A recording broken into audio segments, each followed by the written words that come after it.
बाद स्वागत है आप सबका। शुरुआत करेंगे खास खबर से, लेकिन उससे पहले नजर डालेंगे हेडलाइंस पर। अब सभी जिलों में बिकेगा गोल्ड मीट, 60 से 90 रुपए प्रति लीटर होगी खरीदी। यूपी में कोरोना 24 घंटे में 5 की मौत, 840 नए मरीज मिले। 19 दिन में 8,537 संक्रमित। लखनऊ में सबसे अधिक केस। भारतीय सेना को मजबूत बनाएगा हंस पैराशूट। अब 30,000 फीट की ऊंचाई से सुरक्षित उतर सकेगा पैरा कमांडो। आगरा में हुआ परीक्षण। आकांक्षा की मां बोली साजिश के तहत हुई थी हत्या। एक्ट्रेस के नए वीडियो सोशल मीडिया पर शेयर। फोटो की होगी जांच, सबर के मददगारों की तलाश।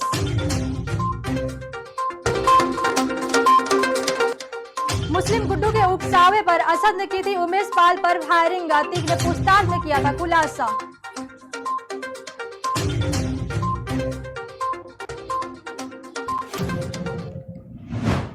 खबर यूपी के जनपद कन्नौज से है, जहां पुलिस अधीक्षक कुंवर अनुपम सिंह के आदेशानुसार आगामी त्योहारों जुमा, अलविदा, ईद उल फितर और नगर निकाय चुनाव मद्देनजर जनपद पुलिस लाइन में बलवा ड्रिल का रिहर्सल कराया गया। वहीं इस ड्रिल में क्षेत्राधिकारी नगर लाइन द्वारा भीड़ नियंत्रण, दंगाइयों पर काबू पाने के तरीके की तैयारियों के बारे में विस्तार से बताया गया है।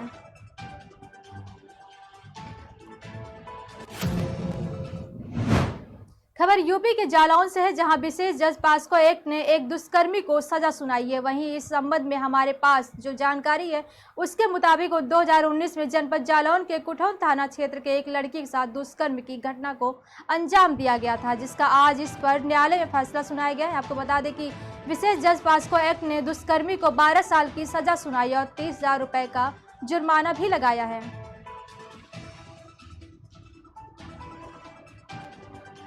जनपद जालौन की न्याय व्यवस्था के लिए आज बड़ा दिन। दरअसल 2019 में जनपद जालौन के कुठौन थाना क्षेत्र के गांव में एक लड़की के साथ दुष्कर्म जैसी वारदात को अंजाम दिया गया। इसको लेकर न्यायालय में बात। आज स्पेशल जज पास्को एक्ट माननीय न्यायालय ने इस पर सजा सुनाई। 12 साल की उस अभियुक्त को सजा सुनाई गई। अभियुक्त का नाम राहुल बताया गया। उसको 12 साल की सजा सुनाई गई, साथ ही 30,000 रुपए का अर्थदंड भी लगाया। निश्चित तौर पर 4 साल बाद ही से न्यायालय के इस फैसले ने उस लड़की को न्याय दिया है जो पिछले 4 साल से जिसके फर्ज न्याय के लिए जो है संघर्ष कर रहे थे। और साफ तौर पर एक संदेश और गया। पिछले कुछ दिनों से लगातार देखा जा रहा है जिस तरीके से न्यायालय में पुलिस अधीक्षक जालौन डॉक्टर इराज राजा के पैरोकारों द्वारा जिस तरीके से पैरवी की जा रही है, केसों के तुरंत निस्तारण की बात हो रही है, तो निश्चित तौर पर कहीं ना कहीं न्यायिक व्यवस्था के लिए ये अपने आप में एक बड़ी बात है। आपको बताते चले कि 2 दिन पहले ही एक और फैसला आया था, इस पर भी जो है विशेष न्यायालय पास्को एक्ट ने जो है सजा सुनाई थी। और उसमें तो एक दुष्कर्मी पिता ने अपनी बेटी को ही हवस का शिकार बनाया था, तो उसमें महज 1 साल के अंदर फैसला आया था। निश्चित तौर पर न्यायिक व्यवस्था के लिए ये बहुत बड़ी बात है कि लोगों को उनके आशा के अनुरूप खबर यूपी के जनपद गोरखपुर से है, जहां रजही खाले वनटांगिया में जो बुढ़िया माई मंदिर से सटे हुए मेन रोड से मंदिर तक रास्ता जाता है, वहां अचानक 50 एकड़ के करीब में जंगल में आग लग गई। आग इतनी भयानक थी जो वनटांगिया के करीब पर पहुंच गई है। उसे वनटांगिया काश्तकारों ने आग बुझाने में बहुत मदद किया। आग पर काबू पा लिया गया। आपको बता दें कि आग की सूचना फायर ब्रिगेड को दी गई, लेकिन दमकल की कोई भी गाड़ी मौके पर मदद के लिए नहीं पहुंची।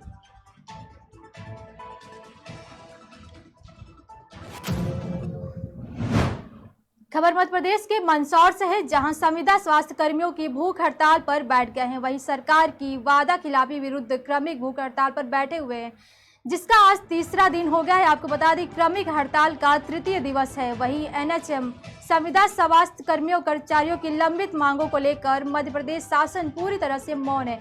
इसी विरोध में क्रमिक भूख हड़ताल के साथ मौन व्रत भी धारण किया है। हमारी 2 मांगे हैं विशेष रूप से। एक तो 5 जून 2018 की जो नीति है, जिसके लिए जो है सरकार ने कहा था कि हम इसे लागू करेंगे, जो आज दिनांक तक लागू नहीं करी है, एक तो उसके संबंध में है। और दूसरा जो है हमारे जो संविदा साथियों को एनएचएम से बाहर कर दिया गया है, उनको वापस उनकी जो है बहाली करना है। ये 2 मुख्य मांगे हैं। उसी के संबंध में आज हड़ताल का तीसरा दिन है और हमारे साथी जो हैं क्रमिक रूप से जो है आज भूख हड़ताल कर रहे हैं, जो यहाँ बैठे हैं। आज किस प्रकार प्रदर्शन किया? क्रमिक भूख हड़ताल का तीसरा दिन है, उसी के विरोध स्वरूप हमने जो है आज ये प्रदर्शन किया है। ये हमारे साथी जो मौन व्रत धारण करके बैठे हुए हैं और क्रमिक भूख हड़ताल कर रहे हैं। तो शासन प्रशासन आपको हर बार आश्वासन देता है, जी हाँ। इसके बारे में क्या कहना चाहेंगे? उनका एक ही रहता है कि पहले हड़ताल समाप्त करें, उसके बाद में हम जो है विचार करेंगे। तो हमने जो है जब भी उन्होंने कहा है तब उनकी आश्वासन पे जो है हमने हड़ताल समाप्त करी, पर हमारे साथ में हर बार जो है चीटिंग हुई है, हमें उसका जो है प्रतिफल नहीं मिला है। हमारे साथी हर बार यही आश्वासन देके बैठते हैं कि जो है हमें नियमित किया जाएगा, पर उन मांगों पर अभी तक विचार नहीं किया गया है। खबर यूपी के फर्रुखाबाद से है, जहां आम आदमी पार्टी के जिला अध्यक्ष ने नगर पंचायत अध्यक्ष पद के उम्मीदवार के 4 प्रत्याशियों की घोषणा कर दी है, जिसमें नगर पंचायत मोहम्मदाबाद से राजेश सिंह यादव, नगर पंचायत कपिल से अमित कुमार साख, नगर पंचायत नवाबगंज से डॉक्टर काशीराम कुशवाहा और नगर पंचायत सकिंसा से धन देवी लोधी को नगर पंचायत अध्यक्ष पद का प्रत्याशी घोषित किया है।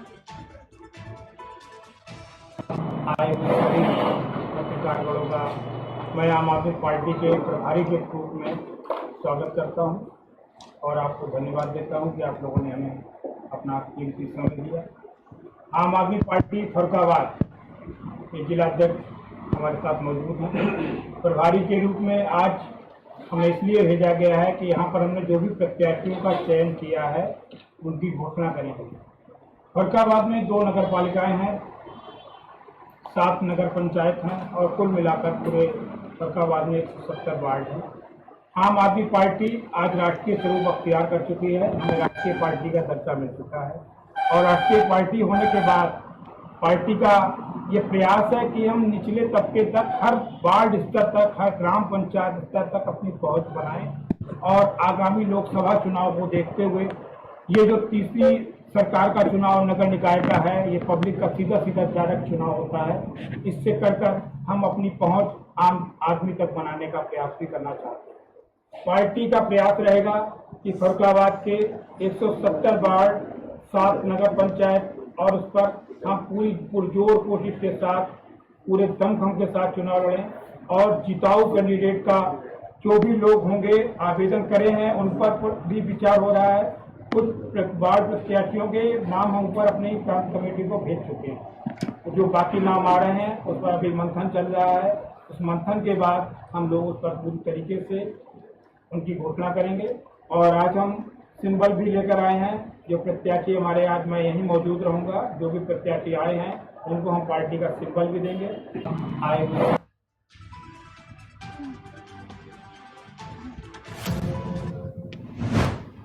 खबर यूपी के फर्रुखाबाद से है, जहां फौजियों की जमीन पर भूमाफियाओं ने कब्जा कर लिया है। वही भूमाफिया फौजियों की जमीन पर मकान नहीं बनाने दे रहे हैं। बता दें कि फौजी 6 वर्षों से लगातार शासन प्रशासन से लेकर भूमाफियाओं के खिलाफ शिकायत कर चुके, जहां भूमाफिया ऊंचे रसूख के चलते फौजियों की जमीन पर कब्जा किए हुए हैं। आपको बता दें कि फौजी लगातार डीएम से लेकर पुलिस विभाग तक न्याय के लिए दरवाजा खटखटाने के लिए लगे हुए हैं। हमारी ज़मीन का विवाद चल रहा था, जिस पर डीएम साहब ने बिल्कुल सख्त आदेश दिया था कि एसडीएम सदर और सीओ मोहम्मदाबाद मौके पे जाकर निस्तारण करेंगे। ये आदेश हो गया, जिसमें टीम गठित की गई थी, जो इसमें हमें डेट मिली थी 19 अप्रैल को, मतलब पूरी टीम मौके पे जाएगी। लेकिन आज 19 अप्रैल से टीम मौके पे नहीं गई। जब नहीं गई तो आज फिर हम दोबारा यहाँ कार्यालय में आए और उस आदेश को नायब तहसीलदार साहब को बताया, तो वो भी कोर्ट का हवाला देने लगे। ये आपका प्रकरण कब से चल रहा है, कब से आप लोग जो है कि न्याय के लिए भटक रहे हैं? ये 2017 से चल रहा। 2017 से हमारे ऊपर एक फर्जी FIR भी इस प्रकरण में दर्ज की गई और इसमें कोई विपक्ष के ना तो डॉक्यूमेंट देखता, ना उसके ऊपर कोई कार्रवाई कर रहा है। अभी तक किस किस को आप पत्र लिख चुके हैं? पत्र इसमें सभी को लिख चुके हैं। राष्ट्रपति सचिवालय में चिट्ठियाँ लिखी जा चुकी हैं, डीएम को लिख चुका हूँ, हमारे गवर्नर, चीफ मिनिस्टर। तो अभी तक आपको न्याय नहीं मिल पा रहा? नहीं, कोई न्याय नहीं मिल रहा। इसमें बस डेली एक दिन बुला के आज हो जाएगा, कल हो जाएगा, डेली बुलाया जा रहा है यहाँ। जो ये विपक्षी है कि कौन है, क्या है, मतलब क्या? विपक्षी है, समाजवादी पार्टी से जुड़े हुए हैं और एक नेता टाइप के व्यक्ति हैं। भूमाफिया प्रकार के लोग हैं जो कि ज़मीनों को विवाद पैदा करके उनसे ज़बरदस्ती ज़मीनों के बैनामे करवाते हैं। हमारे लिए खरीदने का ऑफर देते हैं और आप बिक्री कर लो, कितने की ज़मीन है बिक्री कर लो आप मुझे, और विवाद को सुलझने नहीं दे रहे। मतलब तो आपको क्या लग रहा है कि अधिकारियों से साठ-गांठ करके मतलब आपके मामले को उलझाते हैं? प्रशासन से मिलकर के जो है ना मामलों को उलझाना चाह रहे हैं। कितने लोग हैं आप सेना में? आप सभी लोग? 11 लोग हैं सेना में, पूरे जिनका विवाद है वो सारे करीब 11 लोग हैं। मामला जनपद जालौन के एट थाना क्षेत्र से सामने आया, जहां 3 दिन पहले एक छात्रा को गोली मारकर हत्या कर दी गई। बता दें कि हत्या के मामले में वांछित 25,000 रुपए के इनामी बदमाश को गिरफ्तार किया गया है। इसके साथ ही 2 दिन पहले पुलिस मुठभेड़ में गिरफ्तार किया जा चुका है और आज इसे मुखबिर की सूचना पर घेराबंदी कर गिरफ्तार किया गया है। इसके पास से एक अवैध असलाह और 3 कारतूस बरामद किए गए हैं। थाना रेड क्षेत्र अंतर्गत दिनांक 17/4 को कोटरा पुल मोड़ के पास एक अज्ञात मोटरसाइकिल पर 2 व्यक्ति सवार होकर के कॉलेज से घर जाते समय छात्रा को तमंचे से गोली मारकर हत्या कर दी थी, जिसके संबंध में थाना रेड पर अपराध संख्या 58/23 धारा 302 506 के अंतर्गत अभियोग पंजीकृत किया गया था कि गठित टीमों द्वारा दिनांक 18/4 को नामजद अभियुक्त राज उर्फ आशीष उर्फ अतीश पुत्र महेश अहिरवार ग्राम जमरोही थाना कदौरा जिला जालौर को पुलिस मुठभेड़ के द्वारा गिरफ्तार किया जा चुका था। मुकदमा उपरोक्त में प्रकाश में आए अभियुक्त पुरस्कार घोषित रोहित उर्फ गोविंद पुत्र रामरतन निवासी ग्राम धानपुर थाना बीमार जनपद हमीरपुर को 1 अदद तमंचा 315 बोर 3 जिंदा कारतूस के साथ कानपुर झांसी हाईवे नरछा जाने वाले रोड के पास से गिरफ्तार करने में सफलता प्राप्त की गई है। जालौर के एट कोतवाली क्षेत्र से आ रहा है, जहाँ पर एट कोतवाली पुलिस ने एक 25,000 रुपए के इनामिया बदमाश को पकड़ा। दरअसल कुछ दिन पहले जनपद जालौर के 8 थाना अंतर्गत कोटरा मोड़ पर एक छात्रा की हत्या कर दी गई थी, गोली मारकर हत्या कर दी गई थी। उसमें से एक आरोपी को उसी समय गिरफ्तार कर लिया गया था, मुठभेड़ में गिरफ्तार किया गया था, जिसके पैर में गोली लगी थी। हालांकि 10 घंटे बाद उसकी गिरफ्तारी हुई थी और उसके बाद उसका जो दूसरा साथी था वो फरार था और उसके ऊपर जो है 25,000 रुपये का इनाम घोषित किया। तो आज मुखबिर की सूचना पर पुलिस ने घेराबंदी कर उसको अभी कुछ देर पहले उस इनामिया को पकड़ा है। 25,000 रुपये का जो इनामिया बदमाश है राज, इसको पकड़ा है और इसको पकड़कर इसके खिलाफ सुसंगत धाराओं में मुकदमा दर्ज किया जा रहा है और आगे की विधिक कार्रवाई शुरू कर दी गई है। कैमरा पर्सन कपिल कुमार के साथ जालौर से मैं देवेश। थाना रेड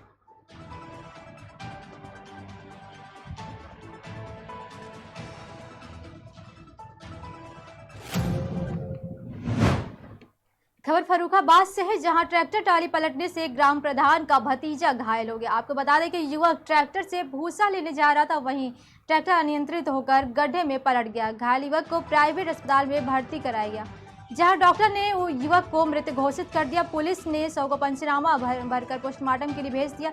ये सारा मामला अमृतपुर थाना क्षेत्र के गाँव राजपुर का बताया जा रहा है। खबर चित्रकूट से है, जहां HDFC बैंक का उद्घाटन किया गया। साथ ही शाखा प्रबंधक ने बताया कि ग्राहकों व व्यापारियों को बैंक हर सुविधा देगी। उन्होंने यह भी कहा कि 2 पहिया 4 पहिया ट्रैक्टर लोन व अदर लोन HDFC बैंक देगी। मऊ में HDFC बैंक न होने के कारण ग्राहकों को 60 किलोमीटर दूर जाना पड़ता था। वहीं ब्लॉक प्रमुख ने कहा कि HDFC बैंक खुलने से व्यापारियों व ग्राहकों को सुविधा बढ़ेगी। ये तो हमारे बरगढ़ और हमारे मऊ के लिए सौभाग्य की बात है, क्योंकि काफ़ी दिनों से लोग इंतजार कर रहे थे, असुविधाएं भी लोगों को हो रही थी और हमारे यहाँ HDFC बैंक शुरू हो गया, आज उसका उद्घाटन हुआ है। बहुत खुशी की बात है। मैं हमारे तरफ से उन लोगों के लिए बहुत ढेर सारी शुभकामनाएं, बैंक वालों के लिए, मैनेजर साहब के लिए, और जो हमारे लिए जो सहयोग होगा मैं खड़ी रहूँगी और जो भी जैसा भी सहयोग हो बताइएगा, मैं करने के लिए तैयार हूँ। और हमारा पूरा मऊ जिस प्रकार से प्राइवेट बैंकों में सबसे बड़ा बैंक है HDFC बैंक, अब मऊ में इसकी सुविधा लोगों को मिलेगी, व्यापारियों को मिलेगी, तो क्या आप कहेंगे इस विषय में कि इसकी सुविधा रियल में अच्छी रहती है? क्या अपील करेंगे? जी बिल्कुल, जैसा कि लोगों का अभी तक कहना था कि हमारे मऊ ब्लॉक के पूरे लोगों के लिए, क्योंकि सब लोग कहते किसी लोगों का बैंक शंकरगढ़ में रहता था, किसी के इलाहाबाद में, तो दूर दूर लोगों को जाना पड़ता था। अब ये हो जाएगा कि नहीं, मऊ में हो जाएगा, सबको सुविधाएं मिलेगी। तभी तो लोग चिल्ला रहे थे कि हमारे मऊ में भी हो जाता तो अच्छा रहता, क्योंकि अच्छी सुविधा नहीं दे रहा होता बैंक, तो क्यों लोग परेशान होते। HDFC बैंक खुलने से सभी को यहाँ खुशी है, बहुत बेहद खुशी है, मैं खुद खुश हूँ। बैंक की ये हमारी यहाँ पर अभी तक कोई शाखा थी नहीं, जिसकी अब ओपनिंग हुई है। इस यहाँ से हर तरह की सर्विसेज आपको सारी सेवाएं मिलेंगी, जो भी बैंकिंग सेवाएं, हर तरह के लोन, सारे प्रकार के loan, 2 wheeler 4 wheeler, tractor finance और सब हर तरह की सुविधाएं आपको मिलेंगी। और हमें बड़ी खुशी हो रही है कि यहाँ पे आप लोगों का बहुत अच्छा सपोर्ट मिल रहा है और हम लोग यहाँ पे अच्छी सुविधाएं दे पाएंगे आगे हमेशा। HDFC बैंक जैसे आप जानते हैं नंबर 1 बैंक है प्राइवेट सेक्टर में और आगे भी रहेगा, और हम लोग यहाँ पे हर तरह की सेवाएं आपको जल्दी से जल्दी प्रोवाइड। खबर यूपी के संगम नगरी प्रयागराज से है, जहां 4 मेयर प्रत्याशी के टिकट के लिए घोषणा किए गए हैं। वहीं मेरठ नगर निगम से जय कुमार प्रजापति, बरेली से जितेंद्र सिंह यादव उर्फ बंटी, अलीगढ़ से रघुराज सिंह, कानपुर संगीता मिश्रा को टिकट दिया गया। वहीं प्रेस वार्ता के दौरान दूसरे सूची में 92 सभासद प्रत्याशी नगर पंचायत अध्यक्ष के 42 के प्रत्याशी की सूची जारी कर दी गई है। आपको बता दें कि भागीदारी पार्टी के राष्ट्रीय प्रमुख महासचिव डॉक्टर महेश चंद्र प्रजापति ने मीडिया से पत्रकार वार्ता किया है, जहां सपा प्रमुख अखिलेश यादव ने ऊपर बड़ा आरोप लगाया कि सबसे धोखेबाज नेता है। महेश चंद्र ने यह भी कहा है कि अखिलेश यादव कभी ओबीसी को आगे नहीं बढ़ते देखना चाहते। अखिलेश यादव की मंशा है कि भागीदारी पार्टी जड़ से खत्म हो जाए। वहीं प्रयागराज अतीक अहमद हत्याकांड सरकार की नाकामयाबी है, ये भागीदारी पार्टी ने कहा है। निकाय चुनाव तो टेरर है, लेकिन भागीदारी पार्टी 2024 लोकसभा में पिक्चर दिखाएंगे। महेश चंद्र प्रजापति ने यह भी दावा किया है। भागीदारी पार्टी के नेता यहाँ जगह बैठे हुए हैं। भागीदारी पार्टी के राष्ट्रीय अध्यक्ष माननीय श्री प्रेमचंद प्रजापति जी और भागीदारी पार्टी की केंद्रीय चुनाव समिति द्वारा आज मुझे मीडिया में प्रेस वार्ता करने के लिए कहा गया। आज भागीदारी पार्टी नगरीय निकाय चुनाव की दूसरी सूची आज हम जारी कर रहे हैं। पहली सूची हमने लखनऊ से प्रेस कॉन्फ्रेंस करके वहां से जारी किया था। किसानों को बिजली मुफ्त में उपलब्ध कराई जाए, उस पर चर्चा नहीं किया गया। आवारा पशु शहरों में घूम रहे हैं, सड़क दुर्घटनाएं निरंतर हो रही हैं, भाजपा का कोई भी नेता बोलने को तैयार नहीं है। तो जो देश की मूलभूत समस्या है उस पर कोई बोलने को तैयार नहीं है। तो भागीदारी पार्टी ने माननीय श्री प्रेमचंद प्रजापति जी की ये विचारधारा है। पार्टी के सभी नेता जो दिन रात मेहनत करके संगठन को मजबूत करने का काम कर रहे हैं, पार्टी को आगे बढ़ाने का काम कर रहे हैं। हमारी लड़ाई है कि आज़ादी के 76 साल बाद जो जातियां अपने अधिकारों से वंचित हो गई हैं, जिनको आज तक कोई हिस्सेदारी नहीं मिल पाई है, उन तमाम उपेक्षित जातियों की किसी भी क्षेत्र में हो, उनकी समुचित भागीदारी दिलाने के लिए भागीदारी पार्टी निरंतर लड़ रही है। नगर निकाय चुनाव है, टाइम चल रहा है, सामने लोकसभा चुनाव है। अभी जो आप प्रत्याशी पूरे प्रदेश में उतारे हैं, इस मुद्दे को लेकर आप चुनाव लड़ेंगे। आपका मुद्दा क्या होगा जिससे कि जनता आपसे प्रभावित हो सके, और आपका एजेंडा क्या होगा? देखिए, लोभ की सरकार जनता सब जानती है कि कौन लोभ दे रहा है। भागीदारी पार्टी की जो है जनता के बीच में एक एक चीजों को जाके बताना चाहती है कि महंगाई को लेकर के, शिक्षा को लेकर के, बिजली को लेकर के, स्वास्थ्य को लेकर के जितनी सारी समस्याएं हैं। आज किसान हमारा जो है जल के लिए परेशान है। बिजली का बिल इतना हाई आता है, 13 रुपये 14 रुपये यूनिट उनका बिल आता है। और इस तड़पती हुई मतलब एक गर्मी में जब किसान हमारा अपना बिजली का बिल पेड करता है तो जितना भी खेती उपजाता है वो पूरा नहीं कर पाता, जिसके दम पे पूरा दुनिया चलता है, पूरा विश्व चलता है। अन्न के दम पे किसानों के साथ हुए अत्याचारों का जो विरोध है, इन सब मुद्दों को लेकर के हम ऑलरेडी मैदान में है और 2024 में भी इसका बीजेपी सरकार को भरपूर जवाब मिलेगा।